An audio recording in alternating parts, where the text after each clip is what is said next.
നമസ്കാരം. സുഭാഷിതം ഡിജിറ്റൽ ചാനലിലേക്ക് സ്വാഗതം. എല്ലാവർക്കും ഉത്രാട ദിന ആശംസകൾ. നമ്മുടെ ചാനൽ കാണുക, സഹകരിക്കുക, ഞങ്ങളുമായി കൈകോർക്കുക. വലിയ ജനകീയ പ്രശ്നങ്ങളാണ് നമ്മൾ ഏറ്റെടുക്കുന്നത് ഈ ചാനൽ.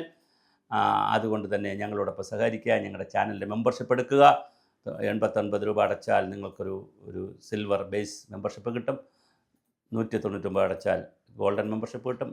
1999 രൂപ അടച്ചാൽ ഡയമണ്ട് മെമ്പർഷിപ്പ് കിട്ടും. നിങ്ങൾ ജോയിൻ ബട്ടണിൽ ക്ലിക്ക് ചെയ്താൽ നിങ്ങൾക്കത് ചെയ്യാൻ പറ്റും. ഞങ്ങളുടെ വാട്സപ്പ് നമ്പറിലേക്ക് നിങ്ങളുടെ വിശേഷങ്ങൾ അറിയിക്കുക. പുതിയ വിശേഷങ്ങളുമായി സുഭാഷിതം ചാനൽ വീണ്ടും ജനങ്ങളിലേക്ക്.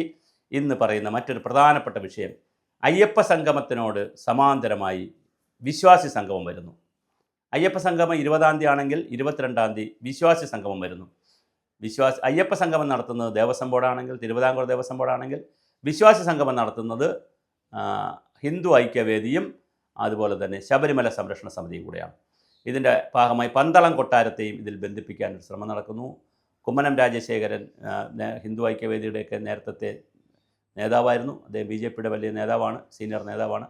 കുമ്മനം രാജശേഖരൻ പന്തളം കൊട്ടാരവുമായി ബന്ധപ്പെട്ട് ഇതിനുള്ള ചരടുകൾ അല്ലെങ്കിൽ ഇതിനുള്ള കാര്യങ്ങൾ നീക്കുന്നു എന്നുള്ള വാർത്തയാണ് പുറത്തു വന്നുകൊണ്ടിരിക്കുന്നത്. അപ്പോൾ 22-ന് എവിടെ വെച്ചാണെന്നുള്ളത് അറിഞ്ഞില്ല, അതിൻ്റെ ഡീറ്റെയിൽസ് വരുന്നതേ ഉള്ളൂ. 22-ന് വിശ്വാസി സംഗമം നടക്കും. നമ്മൾ നേരത്തെ പറഞ്ഞു, അയ്യപ്പൻ എന്ന് പറയുന്നത് നമുക്കൊരു വിവാദ പുരുഷനാണ്. എപ്പോഴും നമുക്ക് അയ്യപ്പൻ്റെ പേരിൽ നമ്മൾ ചേരി തിരിഞ്ഞു നിന്ന് കാര്യങ്ങൾ ചെയ്യും. ആ ചേരി തിരിഞ്ഞു നിന്ന് ചെയ്യുന്നതിൻ്റെ, അങ്ങനെ ആളുകളെ ചേരി തിരിക്കുന്നതിൽ പ്രധാന പങ്ക് ഗവൺമെൻറ്റിനുള്ളതാണ്. ഗവൺമെൻറ് എപ്പോഴും ഇങ്ങനെയാണ്, ആളുകളെ ചേരി തിരിച്ച് നിർത്തി അതിനകത്ത് നിന്ന് എന്തെങ്കിലും പൊളിറ്റിക്കൽ ഗെയിൻ കിട്ടുമോ എന്ന് നോക്കുന്ന ഒരു രീതി ഈ ഗവൺമെൻറ്റിനുണ്ട്. അതില്ല എന്ന് നമുക്ക് പറഞ്ഞു പോകാൻ പറ്റില്ല.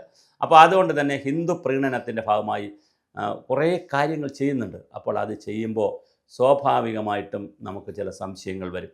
ഇപ്പോൾ വിശ്വാസി സംഗമമായിട്ട് ഇവർ വരുന്നതിൻ്റെ ഒരു പ്രധാന കാര്യം എന്താണ്? ഇപ്പുറത്ത് അയ്യപ്പ സംഗമം നടക്കുന്നത് കൊണ്ടാണ്. എന്തിനാണ് അയ്യപ്പ സംഗമം നടത്തുന്നത്? ആളുകളിൽ കൺഫ്യൂഷൻ ക്രിയേറ്റ് ചെയ്യാനാണ്. അല്ലാതെ ശബരിമല അയ്യപ്പന് വേണ്ടിയിട്ടുള്ള പ്രൊമോഷൻ എന്ന് പറയുന്നത് ഈ സംഗമത്തിലാണോ?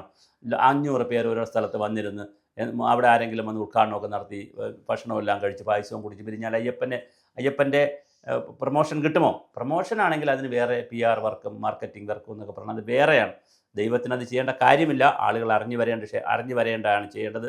ദൈവത്തിനെ സംബന്ധിച്ചിടത്തോളം ക്ഷേത്രം എവിടെയായാലും ജനങ്ങൾ അറിഞ്ഞ് വരേണ്ടതാണ് ചെയ്യേണ്ടത്. അല്ലാതെ നിങ്ങൾ വന്നോളൂ ഭക്തന്മാരെ വരൂ, ഇങ്ങനെ ഒരു അയ്യപ്പൻ ഇവിടെ ഇരിക്കുന്നു, നിങ്ങളെ കാര്യം സാധിക്കാൻ എന്ന് പറയുന്നത് തന്നെ ശുദ്ധ തെമ്മാടിത്തരമാണ്. ആ ശുദ്ധ തെമ്മാടിത്തരം ചെയ്യാനാണ് ഒരു ഗവൺമെൻറ് ഇറങ്ങപ്പെട്ടിരിക്കുന്നത്. അതിൽ PS പ്രശാന്ത് എന്താണ് ആഗ്രഹിക്കുന്നത് അറിയില്ല. അദ്ദേഹത്തിന് തലയ്ക്ക് പ്രാന്താണോ എന്ന് ഞാൻ ചോദിക്കുന്നില്ല. ഇനി കേസ് വല്ലതും കൊടുക്കും എൻ്റെ പേരിൽ, അതുകൊണ്ട് ഞാൻ ചോദിക്കുന്നില്ല. എന്ത് വഷളത്തരമാണ് തീരുമാനിക്കുന്നത്. ഒരമ്പലം തുറന്നു വെച്ചിട്ട് അമ്പലത്തിലേക്ക് വരൂ എല്ലാവരും വരൂ എന്ന് വിളിക്കാൻ പറയുന്നത്.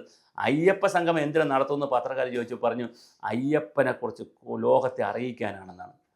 ഹിന്ദു വിശ്വാസത്തിലുള്ള ആളുകൾക്ക് 33 കോടി ദൈവങ്ങളെക്കുറിച്ചും അറിയാം, അവർക്ക് ആചാരങ്ങൾ അറിയാം, അവർക്ക് എവിടെ പോകണമെന്നറിയാം, എല്ലാം അറിയാം. ഇനിയൊരു അയ്യപ്പന് വേണ്ടിയിട്ട് ഒരു വട്ടൻ പരിപാടിയുടെ ആവശ്യമില്ല. പക്ഷേ ആ ഒരു വട്ടൻ പരിപാടി ഒരു വശത്ത് വരുമ്പോൾ അത് ഗവൺമെൻറ് പരിപാടി എന്നുള്ളതല്ല, അയ്യപ്പൻ്റെ പേരൂടെ ചേർത്ത് വരുമ്പോൾ അതിന് NSS പിന്താങ്ങുന്നു, SNDP പിന്താങ്ങുന്നു, പിന്നെ പുന്നല ശ്രീകുമാറിനെ പോലെയുള്ള KPMS അവർ എതിർക്കുന്നു, കുറച്ച് പേർ പിന്താങ്ങുന്നു, കുറച്ച് പേർ എതിർക്കുന്നു. ഈ ഒരു കൺഫ്യൂഷൻ ക്രിയേറ്റ് ചെയ്ത് അതിൽ ആടുകളെ തമ്മിലടിപ്പിച്ച് ചെന്നായുടെ അടുക്ക് നിന്ന് ചോര കുടിക്കുന്നൊരു പണിയാണ് പ്രശാന്തിനെ പോലെയുള്ളവർ ചെയ്തിരിക്കുന്നത്. അത് ഗവൺമെൻറ്റിന് വേണ്ടി ചെയ്തതാണെങ്കിൽ, രാഷ്ട്രീയമായ കാര്യങ്ങൾക്ക് വേണ്ടി ചെയ്തതാണെങ്കിൽ ശരിയല്ല.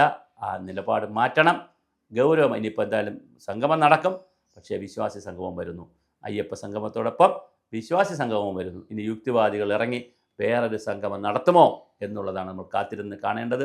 ഇനി അവിശ്വാസി സംഗമം വരുമോ എന്നുള്ളത്. കേരളമാണ് എല്ലാ കാര്യവും വിവാദം, തർക്കം, വഴക്ക്, കുത്തിത്തിരിപ്പ്, കുന്നായ്മ സകലതമുള്ളതിൻ്റെ ഒരേ ഒരിടം ഭൂമിയിലുണ്ടെങ്കിൽ അതിൻ്റെ പേരാണ് കേരളം.